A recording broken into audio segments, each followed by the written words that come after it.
Chapter 4, Electromagnetic Spectrum.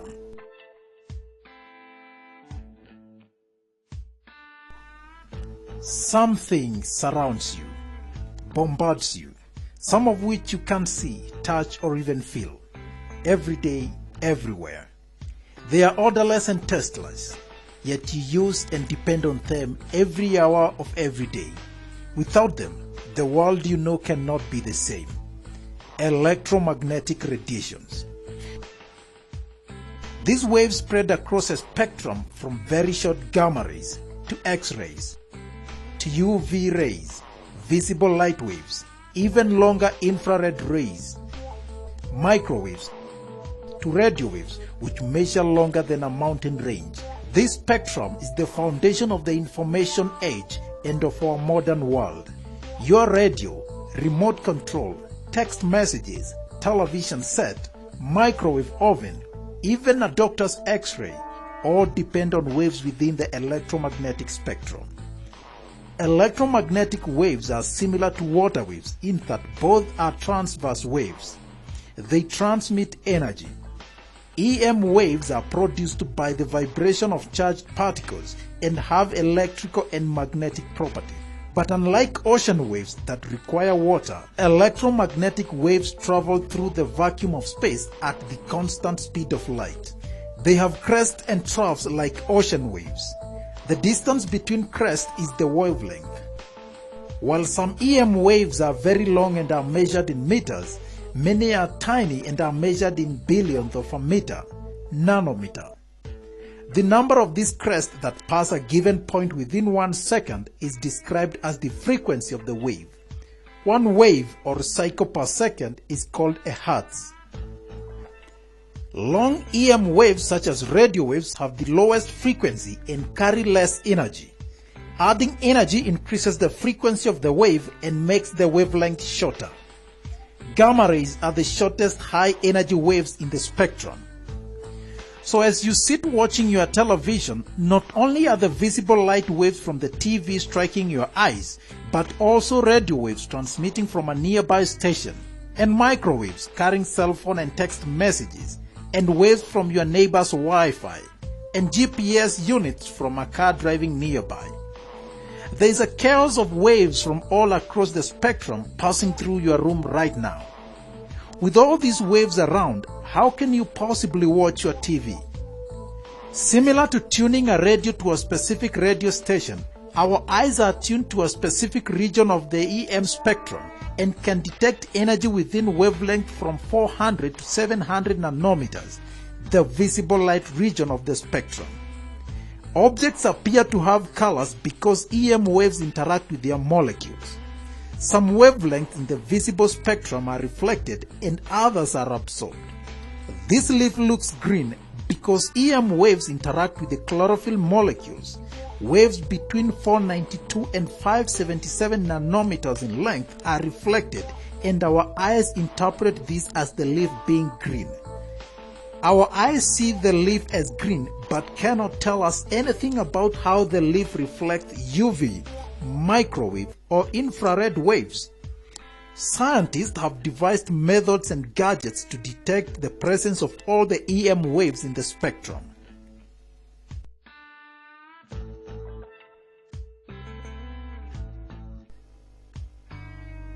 Around 1880, a British scientist, James Clerk Maxwell, developed the mathematical theory of electromagnetism.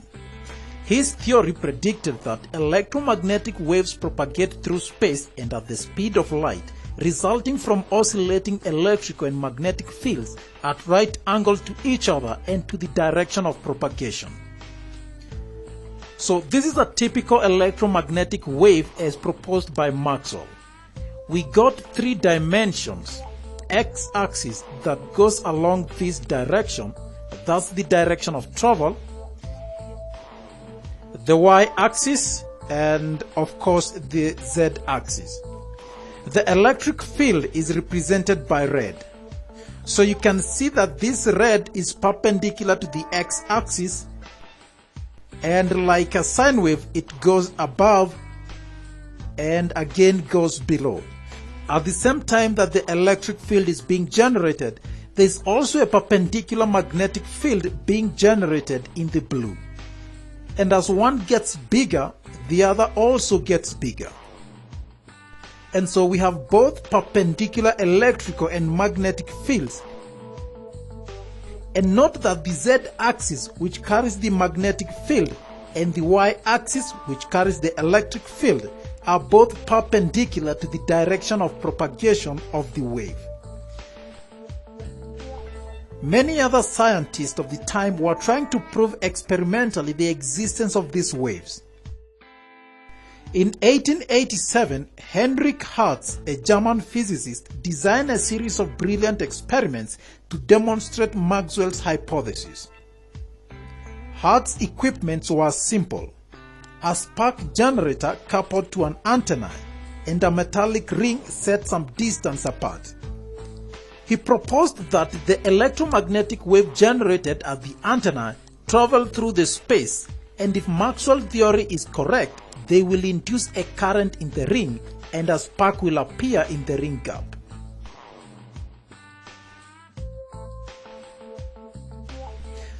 This is a setup to replicate his experiment. We have a spark generator connected to these two wires. The electromagnetic wave will travel to the receiving antenna, where we have a neon lamp connected to the antenna. And when the spark is produced here, the lamp will glow.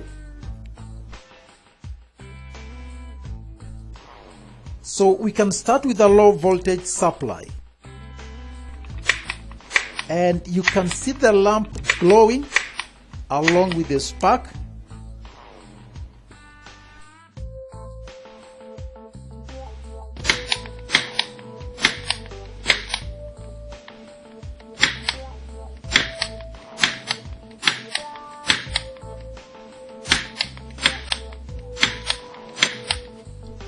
And now with a high power voltage supply.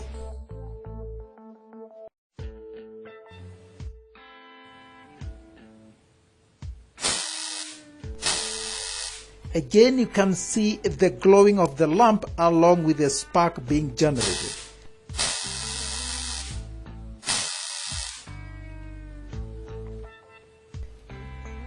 Great, and indeed Maxwell's theory is true.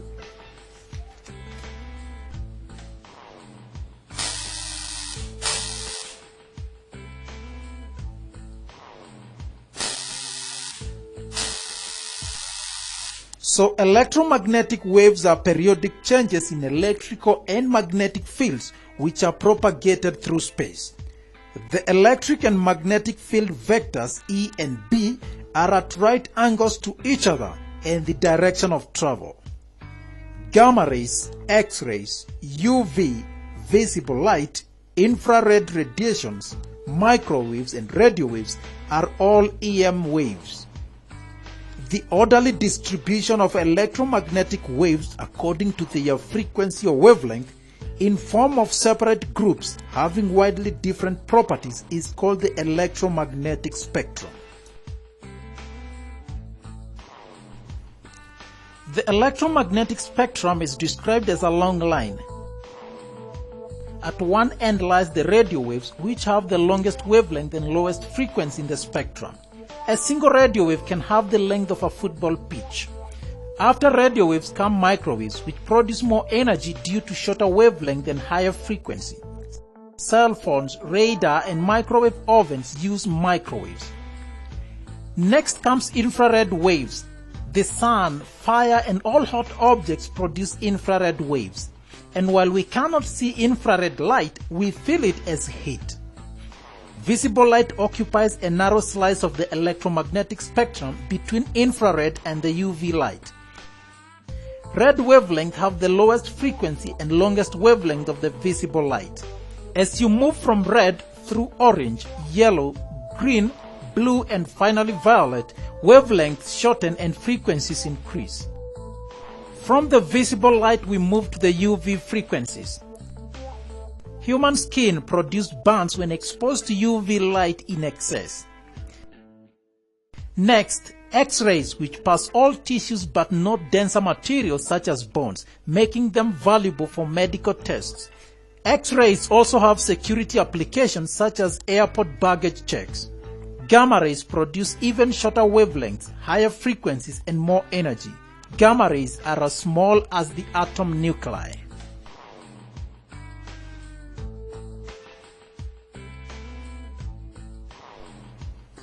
Production and detection of electromagnetic waves. Gamma rays. Gamma rays have the shortest wavelength of all the electromagnetic waves, the size of an atom nucleus. In fact, it is so short that the rays sail through the atoms as easily as comets sail through our solar system. Created by the hottest, most violent and most energetic object in the universe, gamma rays travel across vast stretches of space only to be absorbed by the Earth's atmosphere. Deadly to humans, gamma rays are created on Earth by natural radioactive decay, nuclear explosions, and even by lightning and thunderstorm. Coronal mass ejections from the sun emit gamma rays, followed by masses of charged particles. Monitoring these gamma rays provides scientists with an early warning of incoming charged particles that may cause disruptions in power and communication networks. The most energetic of all electromagnetic waves, gamma rays carry enough energy to kill living cells. Doctors are able to selectively use gamma radiations to destroy cancer growth. Gamma rays detectors typically contain densely packed crystal blocks. As gamma rays pass through, they collide with electrons in the crystal. The sensor doesn't directly detect gamma rays, but the charged particles created in these collisions.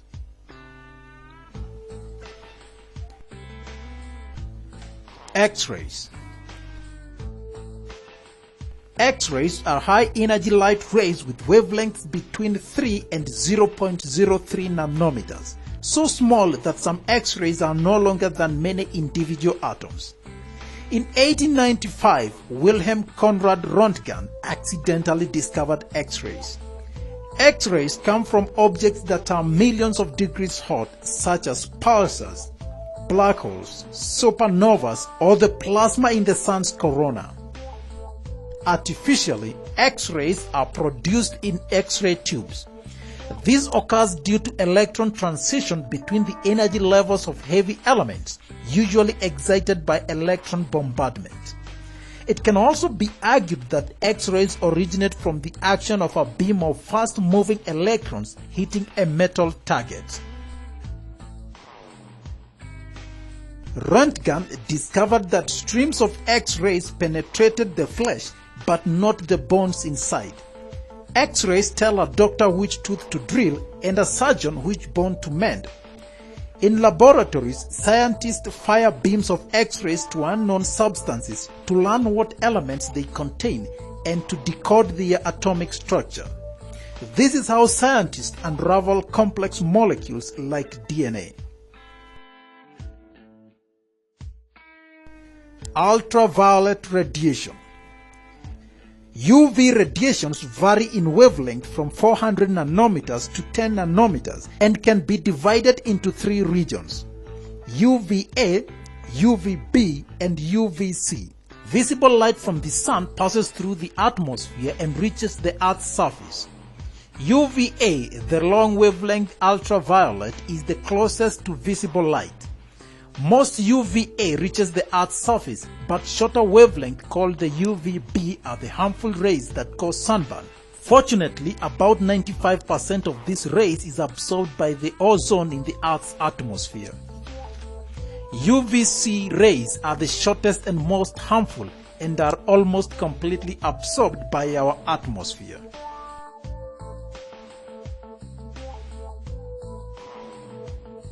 Visible light. All the electromagnetic radiation is light. Visible light is the only part of the spectrum you can see.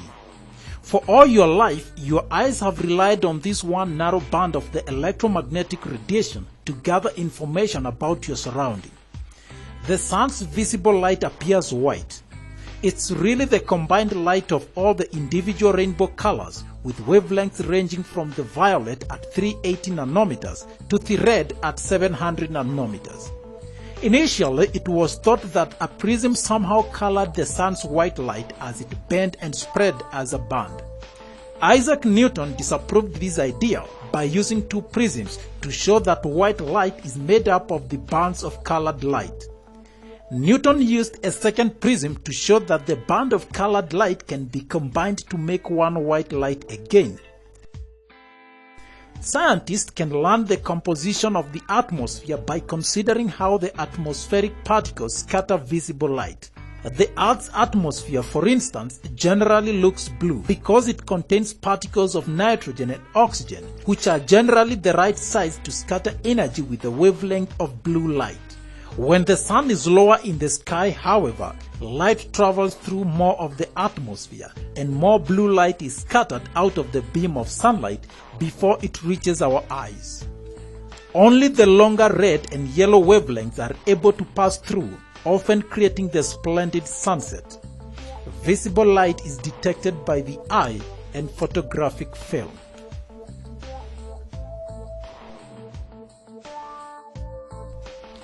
Infrared rays.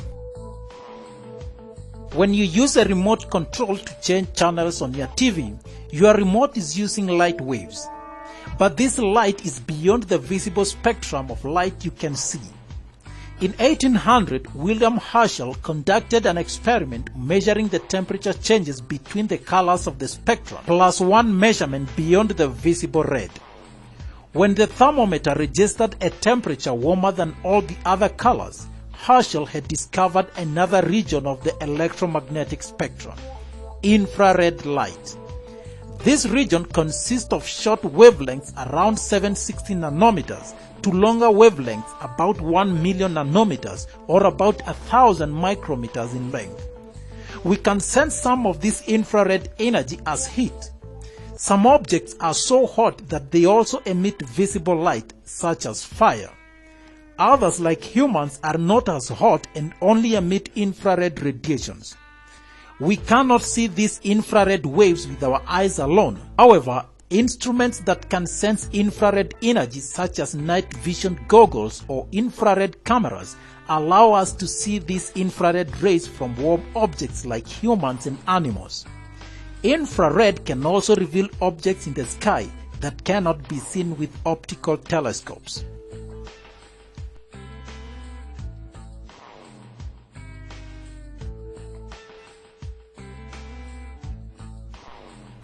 Microwaves. With wavelengths ranging from 3 centimeters down to 1 millimeter, microwaves fall between radio waves and infrared waves. Microwaves can pop your popcorns, catch your speed, carry thousands of phone channels to speed your calls, and help us learn about our universe. Microwaves are used in Doppler radar, which is widely used for short-term localized weather forecasting and what you see on your TV weather news. Satellites have revolutionized weather forecasting by providing a global view of weather patterns and surface temperature. Different wavelengths of microwaves grouped into bands provide different information to scientists. Medium-length C-band microwaves penetrate through clouds, dust, smoke, snow and rain to reveal the Earth's surface.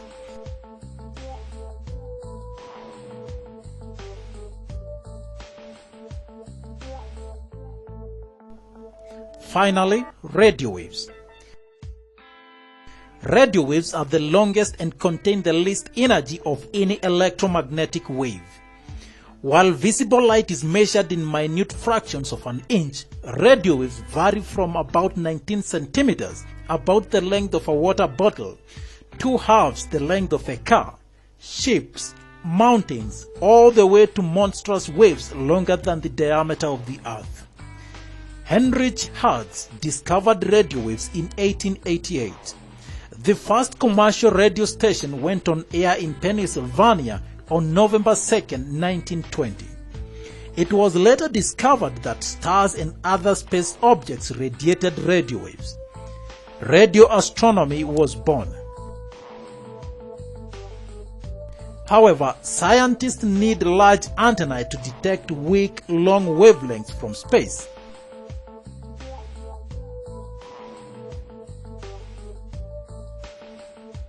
Scientists can link the signals from an array of separate radio antennae to focus on tiny slices of distant space. Such arrays act as a single immense collector. Many of the greatest astronomical discoveries have been made using radio waves. Pulsars, plasma clouds, which are among the largest objects in the universe, and even quasars. Radio waves fill the space around us to bring entertainment, communication, and key scientific information. You can't hear these radio waves. When you tune your radio to your favorite station, the radio receives these electromagnetic radio waves and then vibrates the speaker to create the sound waves we hear.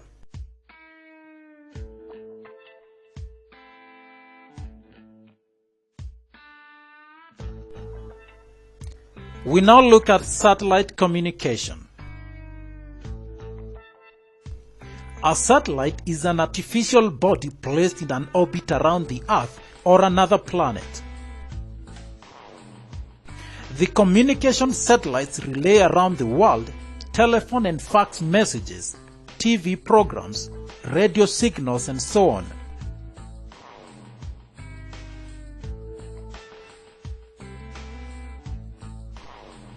But how does satellite communication happen? The process of communication begins at any Earth station. The Earth station is an installation designed to transmit and receive signals from a satellite in orbit around the Earth. Earth stations send information in form of high-power to high-frequency signal to satellites that receive and then transmit the signal back to Earth. These retransmitted signals are then received by other Earth stations in the coverage area of the satellite. The area which receives the signal from the satellite is known as the satellite footprint. The transmission system from the Earth to the satellite is called the uplink, and the transmission system from the satellite to the Earth station is called the downlink. This is a schematic representation of the principle of satellite communication. To avoid confusion, the uplink and downlink frequencies are kept different.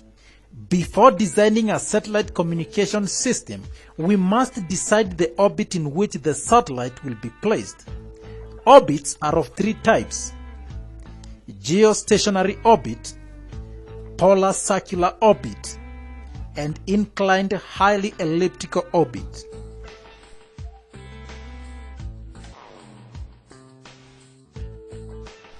In geostationary orbit, the satellite takes 24 hours to circle around the Earth once. Since the period of revolution of the satellite is equal to the period of rotation of the Earth, the satellite appears to be stationary in the sky. For that reason, this 35,900 kilometers high equatorial orbit is called a geostationary orbit. The entire Earth could be linked or covered by communication network if three geostationary satellites are placed at the vertices of an equilateral triangle. Each of the satellites covers a third of the globe.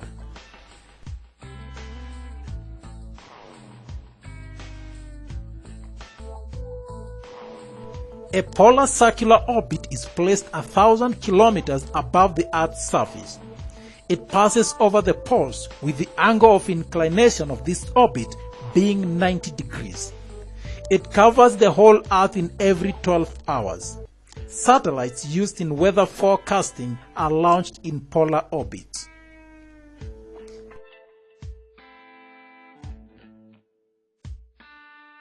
An inclined highly elliptical orbit is used in establishing communication with regions at higher latitudes. The angle of inclination is 63 degrees.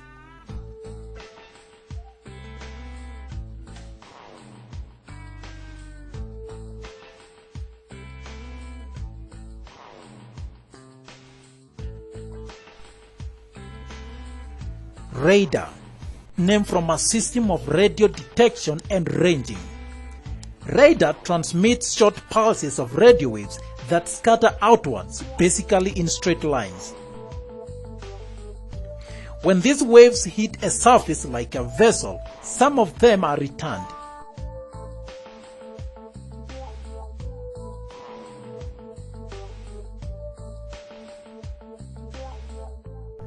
By measuring the time difference between transmission and reception of the reflected waves, the distance to an object can be calculated.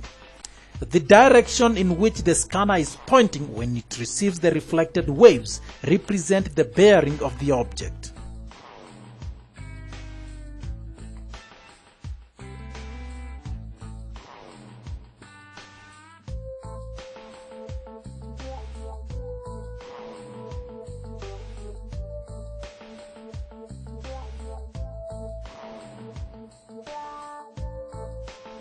Antenna.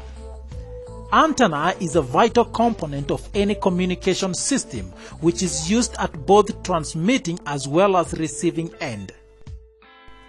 It is basically a conversion device and is made up of a long conductor. At the transmitting end, it converts electrical energy into electromagnetic waves and then radiates into free space. At the receiving end, it receives electromagnetic waves and then transforms them into electrical signal, which act as input for receivers. There are two types of antennae: dipole antennae and dish antennae.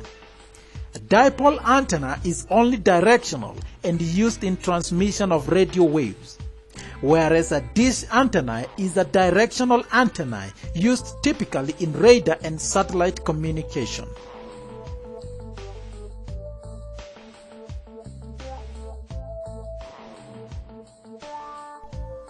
Microwaves and cooking.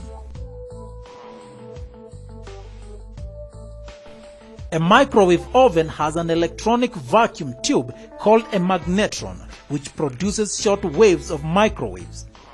In most such ovens, these waves travel through a waveguide, a rectangular metal tube, to a star, a fan-like device that scatters the waves around the metal interior of the oven. The waves bounce from wall to wall until they enter the food. Water molecules, which are contained in most foods, are dipolar. That is, they have a positive electrical charge at one end and an equal negative charge at the other. These dipolar molecules act as tiny magnets, and as microwaves pass into the food, the molecules are pulled first in one way and then the other by a magnetic field created by the waves. This back and forth motion of the molecules occurs nearly 2.5 billion times a second. This rapid vibration causes friction between the water molecules, which produce heat.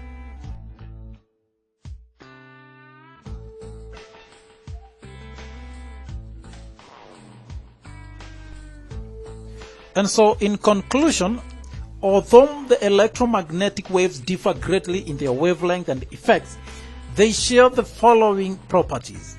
1. They travel through space or vacuum with the speed of light, that is 3 × 10⁸ meters per second. 2. They do not require a medium for transmission. 3. They are all transverse waves in nature. 4. They undergo interference, reflection, diffraction, refraction, and polarization effects. 5. They possess energy in different amounts according to the relation E is equal to hf, where h is the Planck's constant, given as 6.63 × 10⁻⁴ joules second, and f is the frequency of the wave. Finally, they carry no charge, and hence they are not affected by electric nor magnetic fields.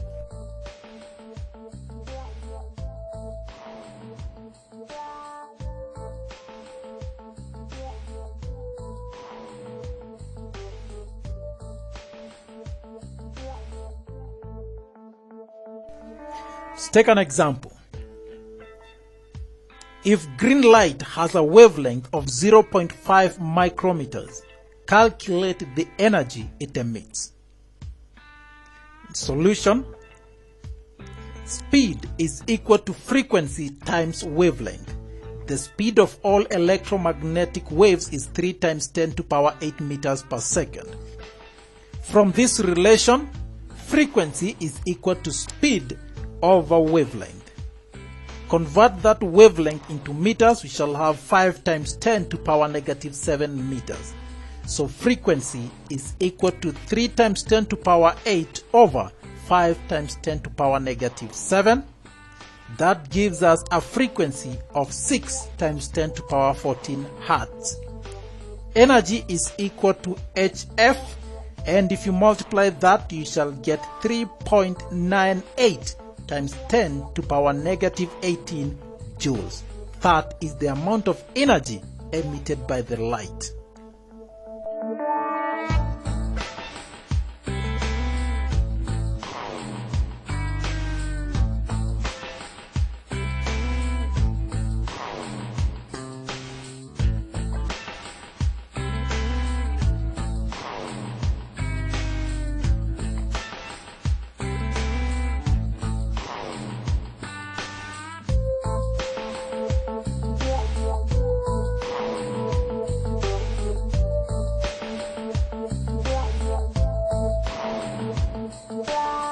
X-rays were discovered by Willem Conrad Röntgen.